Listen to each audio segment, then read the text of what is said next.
Broken Ceasefire by W.A. Blinko, narrated by W.A. Blinko. Chapter 1. Red was the colour of that fateful day. As the sun rose from the south, its orange-yellow light banished all shadows. The orange rays slowly crawled across the moon's surface, up the hills into the valleys. The sun's light rose high in the sky. The shadows cowered and slowly crept away. That's the way it was. The light would last for days. The inhabitants of the moon were accustomed to these days of pure light. There was nothing they could do but adapt after their forced emigration many decades ago. The occupants of this world were colonists from a nearby green and blue planet with tall mountains and lush vegetation surrounded by deep blue oceans. The planet, Pricon, was now the capital planet after Earth's destruction. Against all challenges, humankind had formed a new empire amongst the stars. It spanned a dozen worlds and moons, like the one orbiting Pricon, Rakshan. Rakshan was of strategic importance to Pricon. It was the only moon near enough to home a colony and had a blind side capable of hiding enemy forces.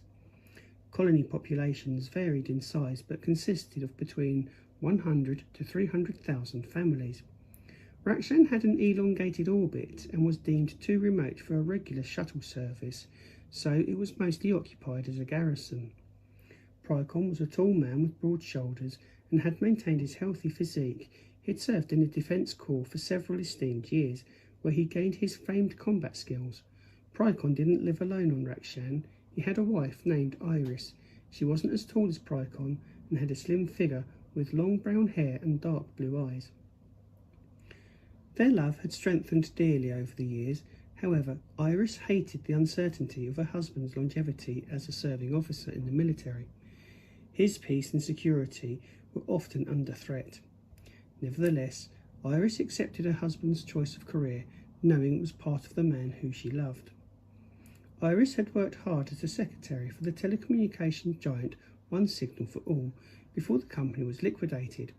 While living on married quarters on Pricon, Pricon and Iris saved enough money to buy a place of their own. Rakshan had a sparse and tranquil civilian population. This peaceful existence appealed to Pricon and Iris. After 5 years of saving, they bought enough land on Rakshan to set up home there.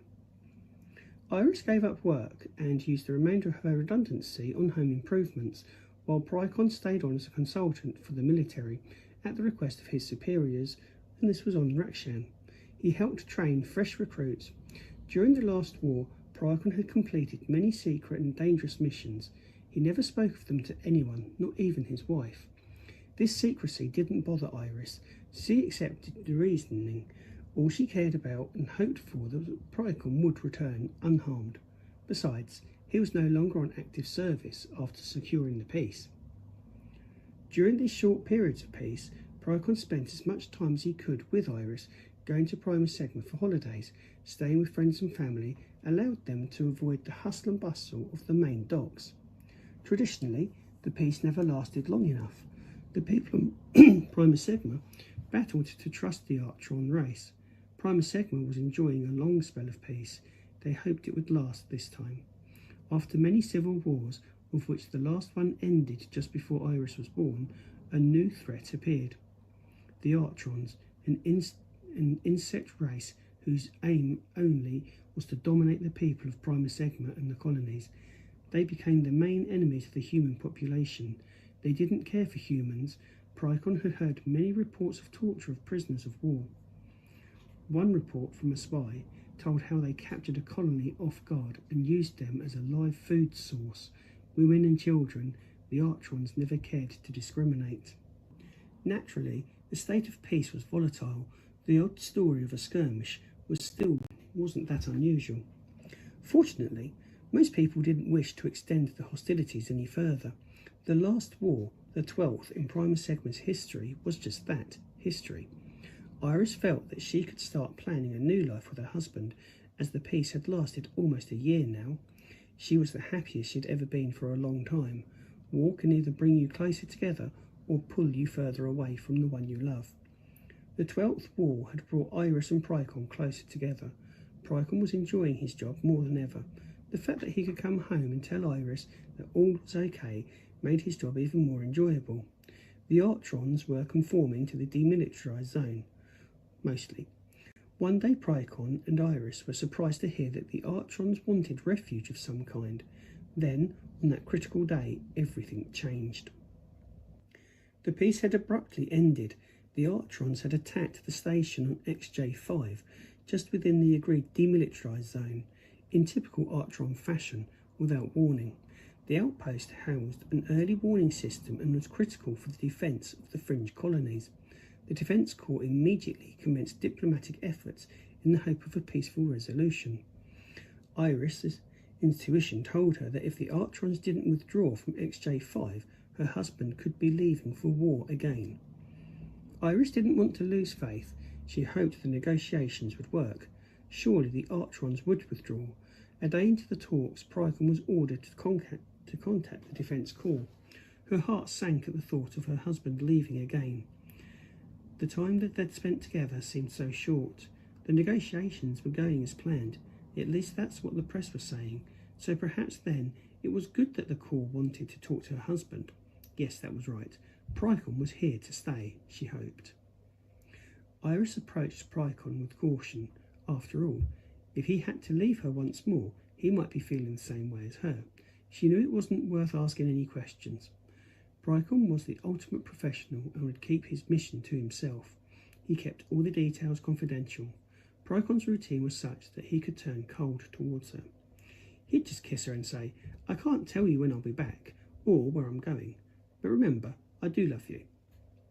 Iris felt hurt when he was cold towards her. He wasn't always like that, though. Pricon changed when he'd failed a mission during a battle with the Artrons, and only he returned. "Pricon," Iris whispered in his ear. She got no response as she tapped his shoulder.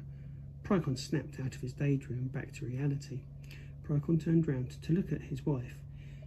He stared into her blue eyes, stroked her long brown hair, and then brushed her cheeks with the back of his hand. "What is it, love?" "The Defence Corps phoned. They want you to get back to them." Pricon stared deeper into Iris's eyes. She knew what he was doing. He was examining her every feature, building a photo in his mind's eye, one that could never get lost or destroyed. "Okay, honey, I'll give them a call in a minute." He placed his strong arms around her slender waist. Neither one spoke. They just stood and hugged each other, not knowing when or if they could ever do it again. It was Iris who finally broke the silence. "Dear, you have to make that call." "Yep, you're right. It's time I got on with it. Duty called," he said, pressing his lips into a smile. As they parted, Iris noticed Pricon staring at her again, a habit of his when he was aware that things were out of place. Doubt began to nag at Iris's thoughts. What if the negotiations fail? Could the Artrons just invade Prima Sigma whenever they wanted? No, I can't think like that. We can't keep having short bouts of peace, then a long war. It was time the cycle stopped. "I'm going to make that call now." Iris frowned, clearly annoyed at the circumstance. "It's okay, I will be back." She couldn't help herself. "What if you don't? We should be enjoying our time together. Why do they always call upon you?" "Because it's what I do. People depend on me to keep them safe." "I know." Iris resigned to the fact that she was losing her husband again without any choice. Pricon sat down in his chair and picked up his phone, dialed the number and waited for an answer. Due to the distance between Rakshan and Prima Sigma, it would take a couple of seconds to make a connection. Then he had a thought. Maybe the attack was in response to a stray probe. This may have spooked the Artrons into taking defensive action. About 10 seconds later, he heard the familiar dial tone, then an abrupt voice answered. "PDC, Captain Scott speaking, password and identification." Pricon answered both questions, then gave his rank and service number. "Ah, Pricon, you've contacted me at last. I have an essential task for you." Pricon wondered what that meant. He had completed many important tasks in the past. "We have uncovered something and need you to investigate." Pricon started to pay more interest in the conversation. "We know what the Artrons are up to. They have invaded more than one comm station, but we believe that this discovery could repel the Artrons forever. In fact, we could wipe them out." Pricon sat up. What did he say? He digested the last statement. We could wipe them out? That's never been possible. What could have suddenly been unearthed that would give them that sort of firepower? Pricon began to question his superior. What is it that you found, and why do I have to go? Look here, Pricon. You are still in the Corps, and you will obey your senior officer's orders. The officer replied, angered by Pricon's apparent disrespect for authority. Pricon was completely caught off guard and insulted by the accusing voice after everything he had done for the Corps and Prima Sigma. Pricon confirmed and answered, What have I to do, sir? The leader barked out orders. It's now 2300 hours. It takes 12 hours to get to the Corps HQ on Prima Sigma. You have an hour to prep your ship and say your goodbyes. I expect you to get here at 1300 hours tomorrow. Any questions? No, sir. I understand completely, sir. Good. Just one more matter, Pricon. This is a Code 1. You understand? Code 1. That is all. The phone shut off. So Pricon put his handset down with those last words echoing in his ears. Code 1. The last time he remembered a Code 1 situation was when enforced conscription was used. As he pondered this, he began to go through the things he'd need to prepare. First on the list was to tell Iris. He got out of his chair and turned round, almost tripping over her. She stood with her arms folded as her eyes welled up with tears. His stare was cold and emotionless, but he had a lump in his throat.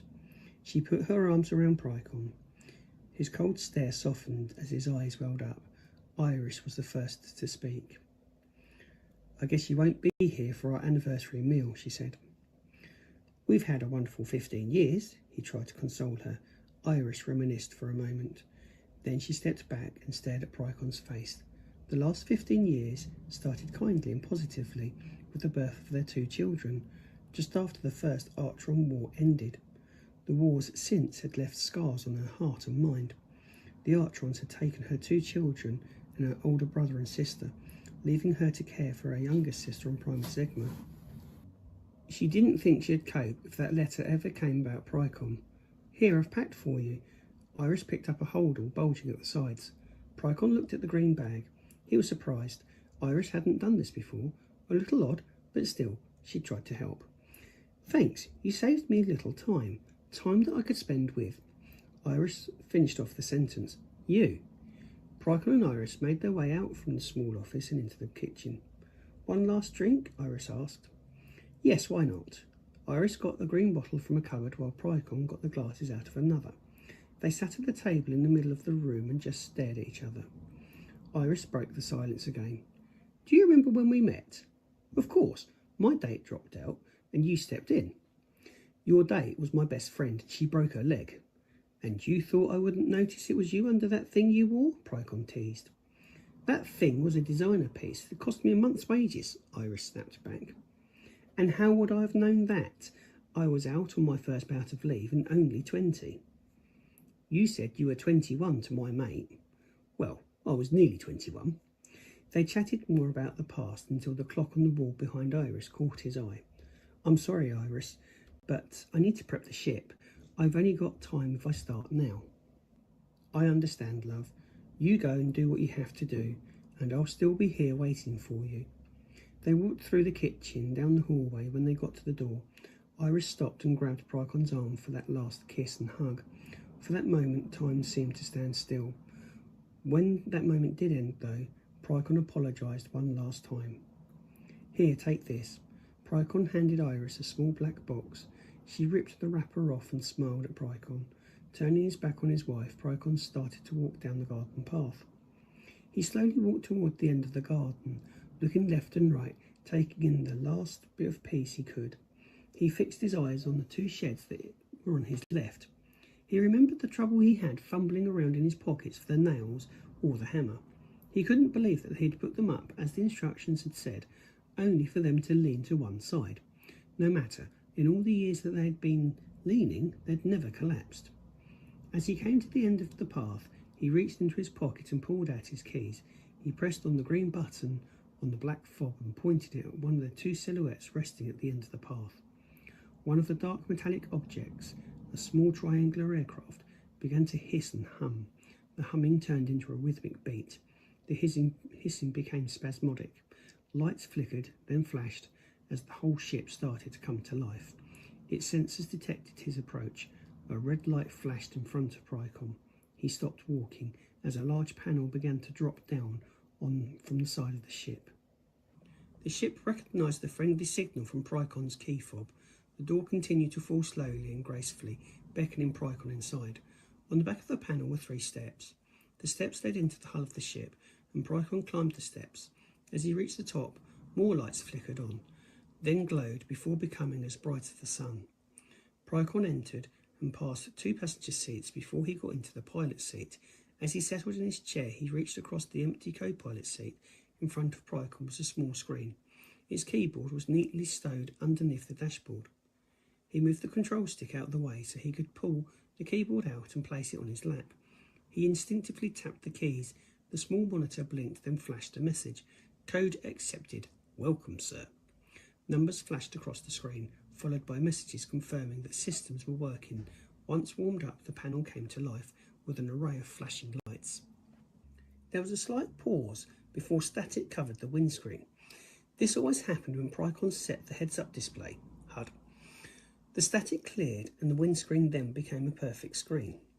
Pricon began setting the coordinates for his trip. Before long, he'd find out what all the fuss was about.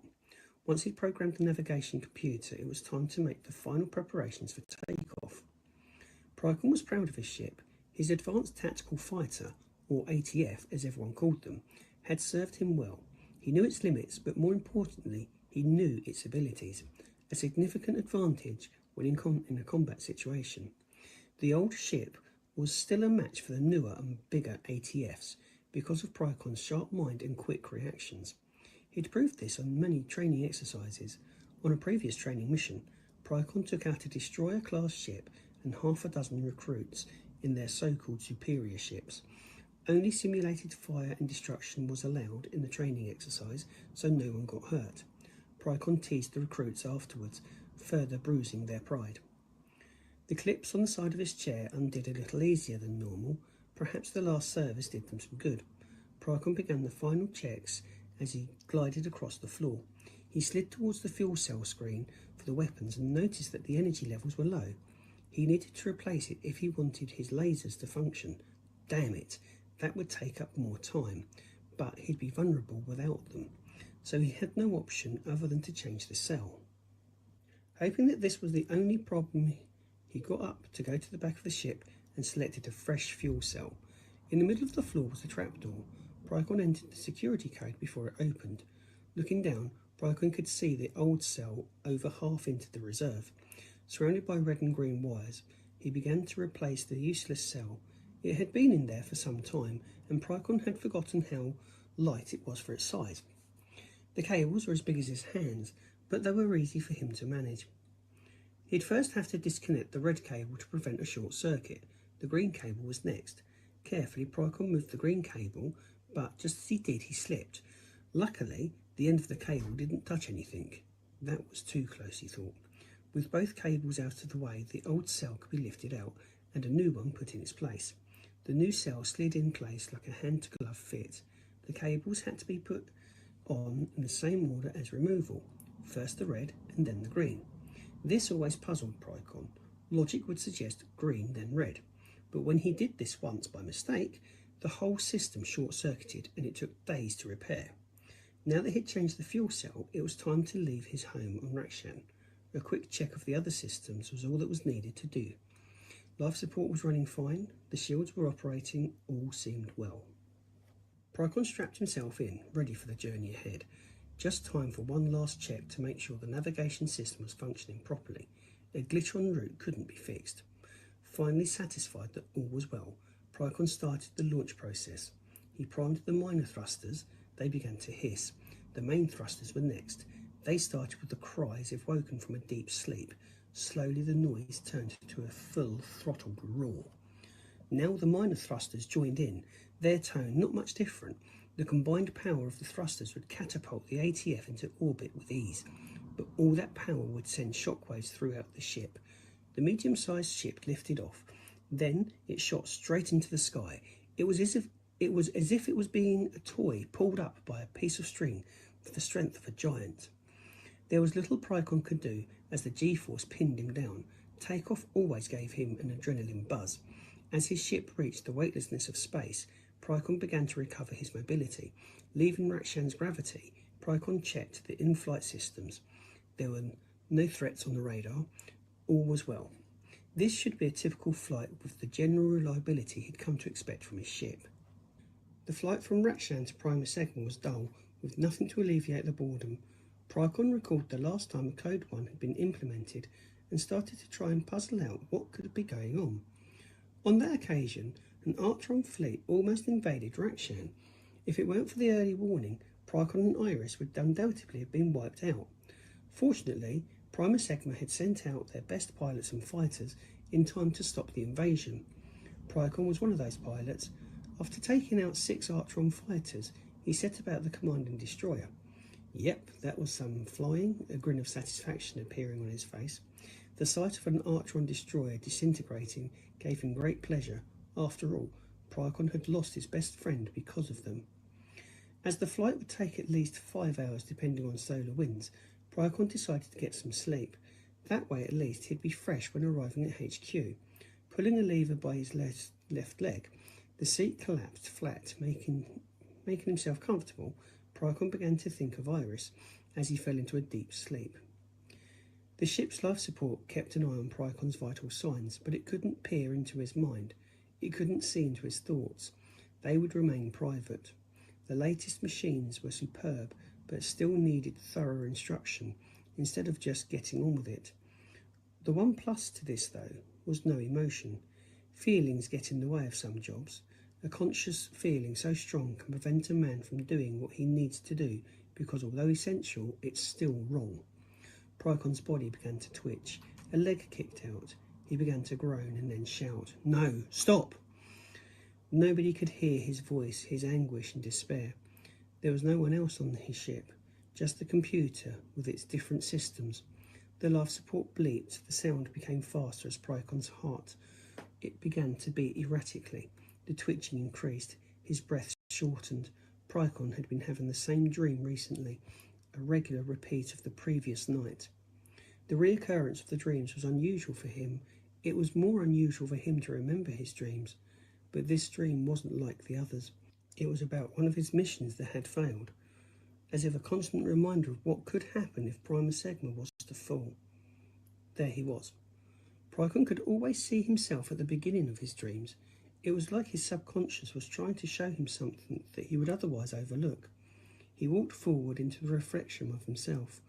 With the dream started, he could go anywhere, do anything, even wake himself up if he wished. Standing in his local park, he walked over to the swings, past the slide in front of them, before settling down in a middle swing. The park was from his childhood on Prima Segma, typically a happy place, but not today. Today was the day he got the news of his mother's death. She was killed in a dogfight with the Artrons defending Angarona. The home planet was safe because of people like his parents, people who he thought knew what peace was. That's why both his parents joined the Corps, to preserve what they loved. Any minute now his father would turn up to give him the news. He'd say how brave his mother was, and that he'd never leave him. Pricon's father always promised to return whenever he was called out on duty, but Pricon wasn't a child anymore. He was 13 and understood the implications of active service. It was no surprise then when he got the news. 2 days after that promise had been made, his father was declared missing in action and presumed dead, and that's why he joined the Defence Corps, hoping that he'd one day live in a lasting peace, his parents' dream. Blinded by a bright light, Pricon was taken from one time to another. 1 minute a teenager, then a man, briefly joined with his parents. He began to fall, straight down in free fall. He landed with a thud on a strange planet. No, not this. He began to panic, unable to control his thoughts for the first time. He tried to wake himself up, but he couldn't. He'd had this dream so often he knew what was coming. He'd run into the woods, and then collapse. The shadows would then move. Tall, slim figures with multiple limbs would surround him. Out of the darkness came screams, as one by one his squad was tortured to death. With all his strength, Pricon got to his feet to defend himself one last time, but the strange figures had left him. They hadn't seen him. He was almost dead with exhaustion. Pricon followed the figures deeper into the woods, carefully doing his best to remain unnoticed. There was a clearing up ahead. The screams were as piercing as ever. He heard his friends begging, "No, God, please, no." Then mechanical sounds like an engine. Keeping in the shadows and out of sight, Pricon tried to get a better view, wondering how he was going to rescue them.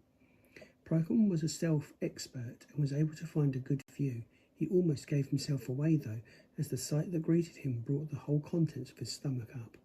In front of him he could see the bodies of each friend, all dismembered and in separate piles, one for legs, one for arms, and the rest of their bodies were in neat piles on a fire, giving off a cocktail of smoke and rotten stench. Different emotions exploded into his mind. Anger, revenge and sorrow all simultaneously found a place in his mind to occupy. The begging started again. The voice was more familiar, lifting his head, hoping he was wrong. He wasn't wrong. It was Terry. The only person left alive from his squad was being tortured, her cries for mercy and a quick death going unanswered. Knowing what to do, Pricon summoned all of his strength once again. For that last push, standing, he lurched forward to help Terry. Her begging and pleading worked on his mind. All he could do was hope that she'd die so her misery could end. If Terry was going to die like that, then he should die as well. Doing his best to stand and run at the figures, he yelled, "No, no!" Pricon sat bolt upright in his seat, wiping the sweat off his brow. He was awake, his nightmare over. Taking a minute to get his breath back before flicking a switch, the dash in front of his left hand began to produce steam. A cup of purple juice appeared from behind the steam. Taking a moment to collect his thoughts, Pricon began to sip his drink and remembered how full the ship felt with Terry and the others on board. It wasn't like that. He disagreed with the nightmare. Terry lived, unlike the others. I aborted the mission to save her, didn't I? Now unable to distinguish his dream from his memories. But it was so real, not as I remember. No, she did die. I did abort, but the damage had already been done. Terry died in my arms. The hurt came flooding back, his eyes swelling with tears. His squad had been together for 6 years. He checked the flight time. Only an hour and a half to go. Best start the landing procedure. Primus Segma was in full view now. It stood out like a beach ball bobbing on the sea. Its vivid colours contrasted with the darkness of space. The blue oceans and white streaks of clouds distinguished it from the other regional capital planets amongst the colonies. He noted that this onboard computer was already talking to the docking computer at Core HQ. The HUD flashed with the coordinates and the latest weather report. He wouldn't find out the landing bay until the last minute. The ship banked to the right, a world brimming with life. The sight of Primus Segma gave an illusion of peace. How could something this beautiful as his home world be threatened? Getting closer to his home planet, Pricon picked up his headphones. "This is Pricon, code H986, do you copy?" "This is Primus Segma Defence. Welcome H986, how can I help?" "H986 requesting permission to land. Autopilot code is EOY and has logged on. I require a landing bay."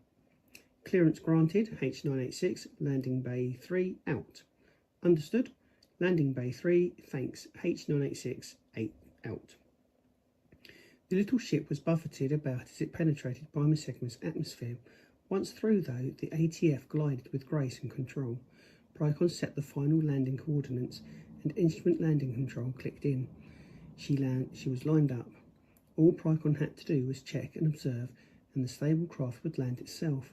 Only the dock's computers could prevent it, but as all security checks were passed, the ship landed without incident.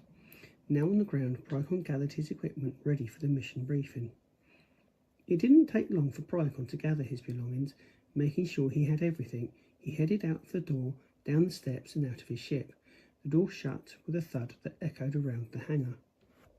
Taking a moment to look around the dock, he noticed a large blue sign, "Welcome to Loading Bay 3. Walking to the edge of the pad, Pricon realised just how much things had changed since his last visit. The bay was about 100 foot off the ground. Looking left, he could make out another loading bay. Again to the right was another. Just how big was the principal port expansion? He paused as he tallied the ships. It looked like half the fleet was docked. Suddenly he felt a tap on his shoulder. He turned round, ready to launch the first blow. Promptly realising his error, his stance changed as he recognised the officer in front of him. He investigated the welcoming but imposing face with a small scar on her chin, cropped hair, standing a little shorter than himself. Her grey flight suit reflected some light. "Diana! Wow! How long has it been?" "About a year, but who's counting?" "I thought you gave up the service." "Yes, I moved on to training, but you know, I get restless easily." "I see you still have that relic," Diana said, mocking his ship. "Well, it kicked your butt if I remember enough about that." How come this place is so full?" Pricon pointed to the bays. Each one was full to capacity. "It's a technical problem. There's a trouble with the engines. The ion drives have malfunctioned for some reason. My squadron hasn't been affected, though." "Your squadron?" Pricon was surprised. "You got one at last, then?" "Actually, the position is only a secondment." Who's training today?" Pricon squirmed at the question. She realised Pricon wasn't comfortable talking about it, so she made her excuses and leave. "Until next time, mate." "Any time, Diana." Pricon left in the opposite direction, disappearing up some stairs, hoping he wouldn't get lost amongst the maze of corridors.